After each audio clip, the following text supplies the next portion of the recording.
আৰু যাবা যাবা বাহিৰত যাবা পাপাৰ লগত যাবা পাপাৰ লগত ফুৰিব যাবা পাপাৰ লগত ফুৰিব যাবা মামাৰ লগত ফুৰিব যাবা কালি তোমাৰ বেজি আছে নহয় বেজি দিলে এনেকুৱা কৰিব পাৰিবা হা এনেকৈ কৰিব গাইজ পাৰিবা আকৌ এজনীৰ লগত অলপমান দেৰি খেলি মেলি আৰু গা ধুবলৈ গ'লোঁ আৰু লগতে ককা মাতা মোৰ আইতা মাতা মানুহজনক দি গ'লোঁ ককা আইতা মাইনাজনীক আৰু দি মমীয়া কেনে ইপিনে গা পা ধুই আহি মমীয়া কিটচেনত সোমালোঁ ভাবিলোঁ আজি মূলাৰ পৰঠা খাম নতুন নতুন মূলা ওলাইছে ঠাণ্ডা দিনত খাবলৈ বিৰাটেই ভাল মূলাখিনি ৰুকি ল'লোঁ আদাও ৰুকি ল'লোঁ দুটা জলকীয়া কাটি ল'লোঁ আৰু ইপিনে কেৰাহী উঠাই দিছোঁ তাতে অকণমান পাঁচফোৰণ দি মূলাখিনি আগতীয়াকৈ ভাজি ল'ম আৰু নিমখ হালধি আৰু অকণমান ৰেড চিলি পাউডাৰ লগতে মই দিছোঁ অকণমান মিট মছলা পাউডাৰ দি কেনে ভালদৰে ভাজি লৈছোঁ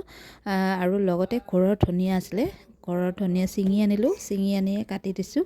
তেতিয়া মানে পৰঠাটো খাবলৈ ভাল হয় আৰু টেষ্টি হয় সেইকাৰণে ভাবিলোঁ অলপমান ধনিয়াও দিওঁ ধনিয়া কাটি মেলি ল'লোঁ ইপিনে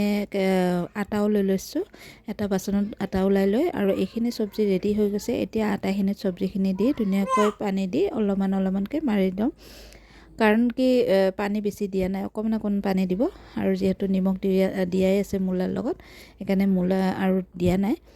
এতিয়া ধুনীয়াকৈ মাখা হৈ গ'ল লাডু বনাইছোঁ আৰু ঘিতে মই বনাই মেলি ৰেডি কৰিলোঁ আৰু ইয়াৰ লগত অকণমান চচ বা এটা চাটনি হ'লে ভাল লাগে মই আজি গাখীৰ দিয়া চাহৰ লগত অকল মূলাৰ পৰঠা লৈ খাইছোঁ আপোনালোকে কেতিয়াবা চাটনি বনায়ো খাবচোন তেতিয়া বহুত টেষ্টি লাগে আৰু ভিডিঅ'টো চাই আপোনালোকে কেনে পালে আপোনালোকে কমেণ্টত জনাব যদি ভাল লাগে লাইক কমেণ্ট শ্বেয়াৰ আৰু পেজটো যদি এতিয়ালৈ ফ'ল' কৰা নাই ফ'ল' কৰিব আৰু মায়ে মূলাৰ শাক আৰু পালেং শাক ছিঙি আনিলে ঘৰৰ যিহেতু লাগিছে এনেকৈ বোলো পালেং শাকৰ আজি পনীৰ বনাম সেইকাৰণে পালেং শাক ছিঙি লৈ আজিলৈ আহিছোঁ bye bye love you all